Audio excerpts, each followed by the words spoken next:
ayudaban ahí y ya empezaban, como decir, entre comillas, los laicos que hacían liturgias de la palabra, es decir, no hace falta que fueran, uy, yo aquí, si no es el cura, no quieren nada, ¿no? Es decir, está todavía una iglesia muy estandarizada.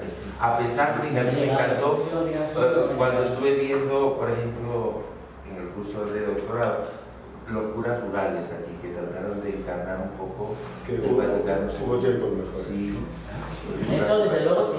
Mira, Perdón de No, claro. Bueno, yo quería preguntar unas cuantas cosas que me parece y hacer algunas preguntas. Una tiene que ver con, al final, lo que nos interesa a todos nosotros y a todos nosotros aquí es cómo vemos el pasado y cómo lo miramos, cómo lo entendemos y a partir de ahí cómo lo estudiamos. Entonces, hay algunas preguntas y algún comentario con pregunta que quería hacer.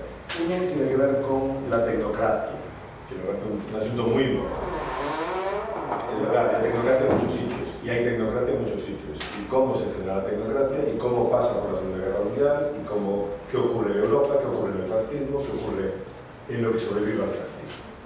Y ahí está España. España es lo que sobrevive al fascismo. Lo miremos como lo miremos, la mirada que yo tengo, ¿no? Entonces, mi pregunta es muy simple, ¿no? Y es un poco, bueno, podría ser incluso un título de un libro provocador, aunque le estoy dando vueltas desde UCLA, que fue donde me hice esta pregunta, hace 10 años. La tecnocracia en España no será precisamente lo que queda del fascismo. Visto como en aquel coloquio y la publicación posterior había una identificación evidente entre tecnocracia y fascismo, claro, hay diferentes regímenes y hay diferentes tecnocracias, evidentemente. Y en ese sentido, el invento del relato franquista, de que hay un franquismo malo y un franquismo bueno tecnocrático desarrollista, claro, ese invento que lo seguimos tragando como el relato de todos los historiadores, es lo que creo que yo creo que tú ayudas a romper este relato, precisamente. Y eso es lo que me parece muy interesante. Pero voy más allá. No será justamente que nos engañaron tanto que la tecnocracia es lo que queda del fascismo. Eso por un lado. Si esa pregunta, ¿no? ¿Qué os parece esa pregunta? Para formular, ¿no? Para especular, para indagar, ¿no? Otra cuestión. En relación con lo que tú planteas, Lino. Efectivamente, el boom de los 70, y os habéis referido a los... Yo creo que el boom de los 70 es justamente la expresión más clara de la mala continuidad. Porque el boom de los 70 sería completamente distinto de no haber habido guerra civil, que es algo que nos podemos formular en términos epistemológicos. Entonces, y en relación con eso, no hubo autarquía, dijiste en un determinado momento. No es posible la autarquía. No sé muy bien a qué te referías. Efectivamente, es imposible la autarquía, Como es imposible, como absoluto, pero hubo autarquía como política y como deseo y como inspiración, y eso es lo que yo quiero.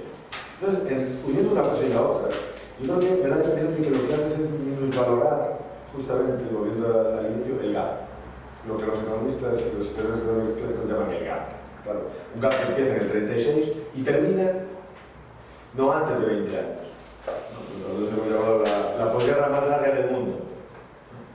Que es una posguerra sobrevenida, bueno, tú lo has dicho, hay dos posguerras, ¿no? y las dos afectan. Y con políticas diferentes y con el pie cambiado. ¿Cuál es la inteligencia del franquismo? Ser capaz de readaptarse a todo. Eso sí que me parece científico. Me parece sublime. Su capacidad de continuidad. Ya lo ha dicho Ismail Saz hace mucho tiempo. Lo realmente asombroso del franquismo es su capacidad para pervivir. Entonces, mi pregunta es, ¿no crees que en el esfuerzo por ahondar en tu argumento y desarrollar tus preguntas, no menos valoras el gap? Porque ¿cuánto dura el gap? Yo creo que es una pregunta importante. ¿Cuánto tiempo está España sin poder recuperar nada de lo que... sin poder empezar a recuperar? Mandar un tipo a estudiar a Estados Unidos no es recuperar nada, es una anécdota. Recuperar algo es, yo creo que ocurre a partir del año 57, 59, 61, tal vez. Y en todos los indicadores económicos que los catalanes han hecho esto con mucho, creo que es Jordi Catalán lo ha demostrado de forma cuánto dura el gap en términos de su valoración en Producto Interior Bruto, etc. Claro, y en ese sentido las preguntas que se hacían aquí, ¿no? La destrucción. ¿Cómo se causa la destrucción? Es que hay que preguntarse por lo concreto. ¿Y a quién beneficia la destrucción? ¿Y qué provoca la destrucción. Por eso trabajamos en verdugos por eso.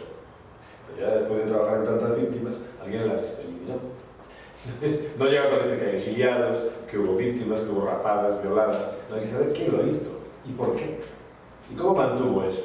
Porque si no, no entendemos nada de la Europa en la que ocurre todo eso. Que es la misma Europa, es el mismo mundo. Entonces, el cambio y la destrucción hay que incluirlo desde mi punto de vista para poder entender pues, esa continuidad, para poder también entender esa autarquía, creo, ¿no? Y para poder entender la inteligencia o la lógica o los cambios de políticas o el aprovechamiento que hace el franquismo de sus conocimientos y de sus capacidades, claro. Porque hay una diferencia fundamental. Fisac, ¿con quién estaba? ¿De quién era amigo antes? Y todos los demás, ¿de quién eran amigos? ¿Con quién convivían? ¿Se peleaban? ¿Se daban de tortas? No. ¿Se disparaban? No.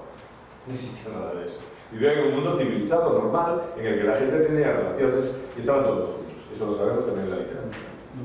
Entonces, algo ocurre, y todo eso es un turning point que afecta a todo lo que ocurre después.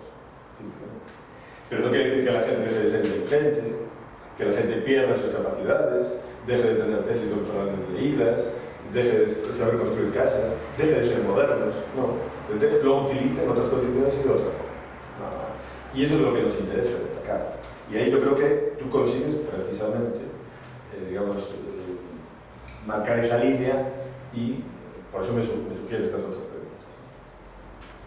Porque además para mí lo más importante es que obligan a construyen un relato que significa, y eso me parece lo más terrible de todo, y seguimos sometidos en eso, superando lo de atraso y desarrollo, ¿no? Superándolo una vez, nos obligan a pasar de una España moderna, que lo era, una España europea, moderna, en todos los parámetros, igual que otro, como Italia, igual que Francia, absolutamente moderna, a una discusión de esa España moderna, también por el antifranquismo, por supuesto, que mantiene esa discusión, pero sobre todo una España que necesita ser modernizada. Solo necesitan ser modernizados los que no son modernos. Y ese es el discurso de la Revolución.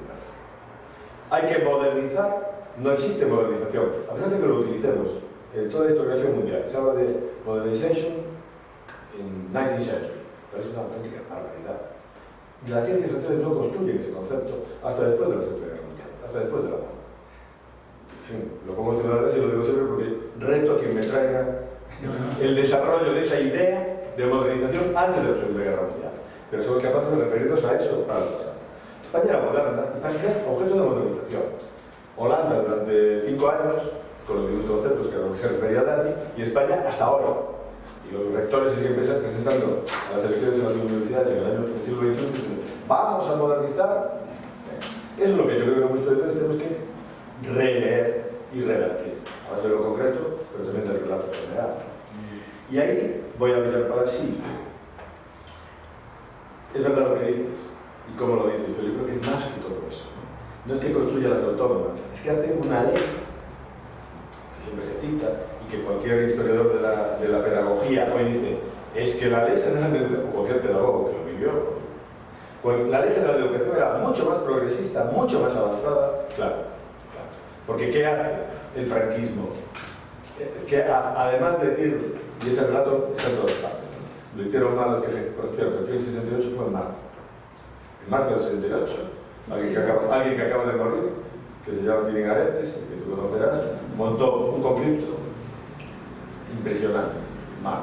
Y esta facultad, que era lo que estaba haciendo, estuvo cerrado durante una semana, cayó el rector, bueno, la de Dios.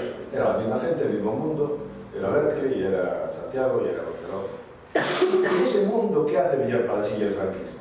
Bueno, vamos a seguir las normas, por fin, de las organizaciones internacionales, y le vamos a dar salida a algo que está discutiendo el Partido Comunista, Semprún, Claudín, nosotros y todo Dios, que es ¿qué hacemos con los cambios sociales que se están produciendo de verdad? Años 70, años 69. O sea, esta sociedad cambió que no la conoce ni la madre que la parió, que diría Guerra. ¿Qué hacemos con esa ansia de llegar a la universidad? Con esa ansia de educación, con esa... hacemos la ley y lo favorecemos. ¿A favor de quién? Del régimen.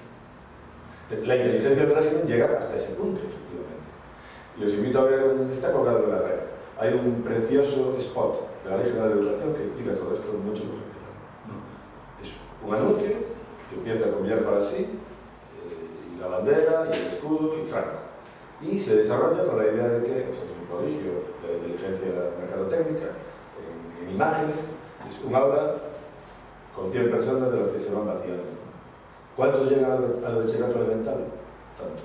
¿Cuántos llegan al bachillerato superior? Tantos. ¿Cuántos llegan a la universidad? Luego habla de 100, quedan 7. Esto es lo que tenemos que cambiar. Eso es el franquismo de Villamor así. Es eso, exactamente. Y eso es, efectivamente, una muestra de adaptación a los cambios brutal, ¿no? Es un comentario por completar la razón de su comentario. Y termino. Que yo creo también que es muy importante tener claro los ejes de coordenadas, ¿no? A lo que los antropólogos llaman las lealtades primordiales. Para no... Yo creo que eso es, en este debate que estamos teniendo, y que no digo aquí, pero en general, es importante empezar ya, justo en este momento, y por las razones que decía Antonio, a ver hasta dónde nos llevan nuestras especulaciones, ¿no? Porque a mí también me ocurrió alguna vez, en estos debates que los hacemos, que alguien, creo que fue Dani, me dijo, bueno, esto que dices me parece un poco revisionista además, ¿no? Claro, porque si tú te formulas preguntas sobre el pasado, si quieres mirarlo de otra forma, si quieres superar los relatos, bueno, tienes que especular, tienes que provocar y tienes que racionalizar e indagar, ¿no? Con toda la libertad. Pero, efectivamente, yo creo que esto es una reflexión general que me hago a mí mismo, ¿no? Sí, no, claro. Tenemos que saber hasta, y a propósito de lo que tú dices, yo creo que me lo copio, ¿no? Lo del eje de coordenadas junto a lo de lealtades primordiales. Tenemos que tenerlo claro, porque si no, al final deshacemos. Claro, y esto, termino,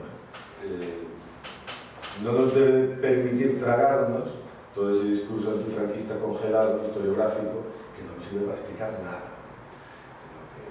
Bueno, perdón por la extensión, pero es todo lo que me habéis sugerido y bueno, mucho más. Fui adoptando aquí. Aldana. Sí, nada, bueno, suscribo las palabras de los demás compañeros de agradecimiento por nuestro seminario. Y yo tengo una pregunta que no sé si será muy pertinente, como ya dije en el café, a mí este tema me coge un poco de soslayo, pero en la parte de la charla de María Jesús, cuando estaba hablando de las estaciones agroeconómicas, de las granjas experimentales y de la tradición de las mismas, incluso antes de la guerra civil, y en concreto como el ejemplo de, creo que era de las ovejas, ¿no? Separación de las ovejas pues, de la leche, de las que son más para el queso, etc. Me recordó mucho a esos experimentos que no llegaron a mucho más que en el caso español, pero de Vallejo Nájera, con la búsqueda del gen rojo. Entonces, mi pregunta era si a las personas que estaban investigando alrededor de Nájera había una especie de diálogo abierto o explícito con estas otras experimentaciones hechas en animales y que tendrá que ver pues, eso, con la propia deshumanización del enemigo rojo. Sí. ¿Algún comentario? Y no hay más, porque son las 2 menos cuarto. Yo dije que siempre llegamos a hacer. Primero el comentario es que teníamos que haber empezado a las 9. No, bueno, nada, solamente una cuestión. No creo que yo dijera que ese comentario me parecía revisionista. Es lo que dije que se podía interpretar como revisionista. Seguro que dije que se podía interpretar como revisionista. Seguro que a Lino mucha gente lo interpreta como revisionista cuando su libro no es nada revisionista. Lo que no podemos dejar es de hacer lo que queramos hacer porque nos puedan interpretar como revisionista. Eso creo que hay que dejarlo claro. Una cuestión, a mí esto que has comentado, me ha apuntado lo de la autora Gabriela Soto, has dicho, me parece, ¿no? Gabriela Soto, me parece muy interesante esto de que estos procesos globales acaban generando interconexiones que podemos entender la periferia fuera del centro, ¿no? Y habla de la potencia del propio proceso de la revolución verde, ¿no? Una cosa en concreto, que creo que ha salido aquí varias veces.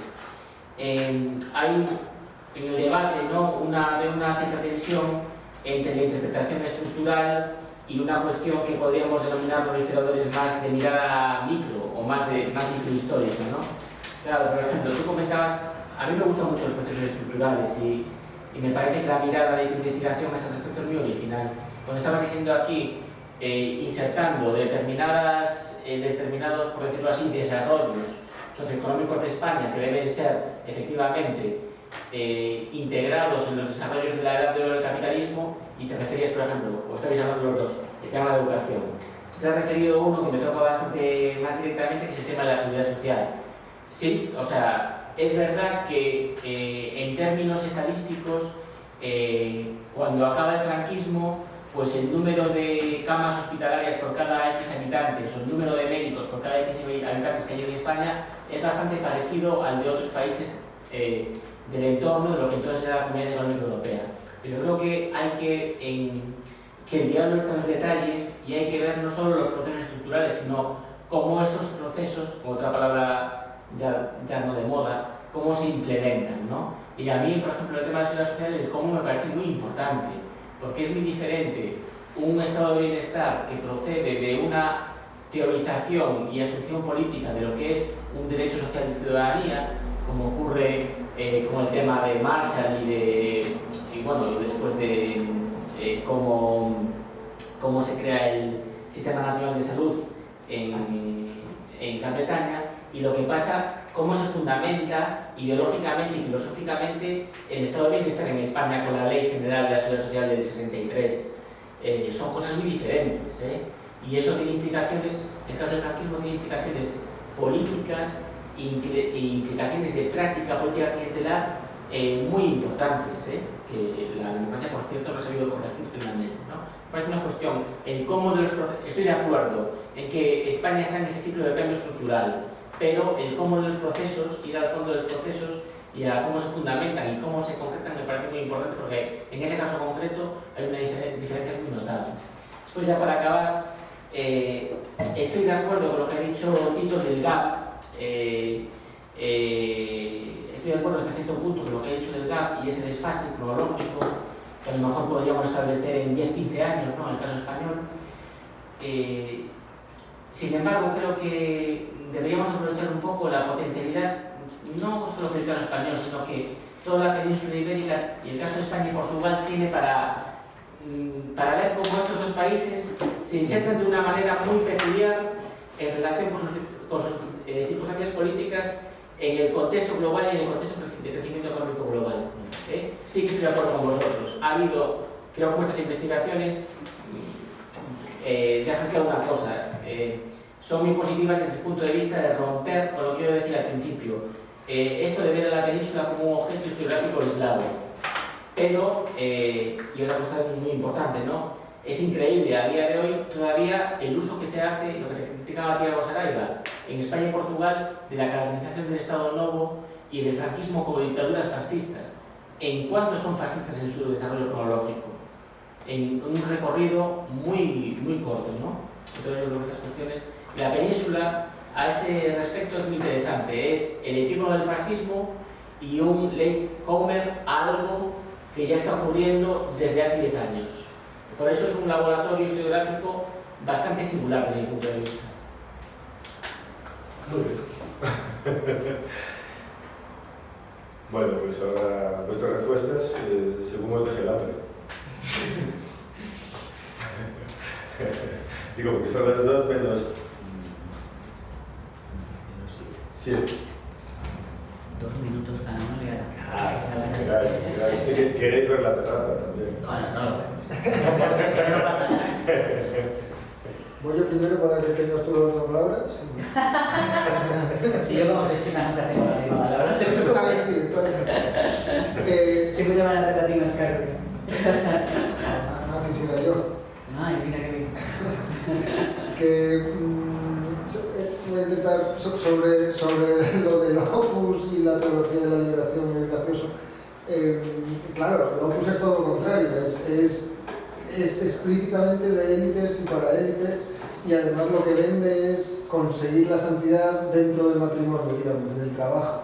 O sea, que la gente no tenga que hacerse sacerdote, sino que tenga que trabajar, y ahí viene el nacionalcatolicismo, que tenga que trabajar para el crecimiento de la nación. Y esos son los ingenieros, son los no sé qué, y ahí yo creo demostrar que Camino tiene dos, bueno, eso se sabe, tiene dos ediciones, una del 34 y otra del 37.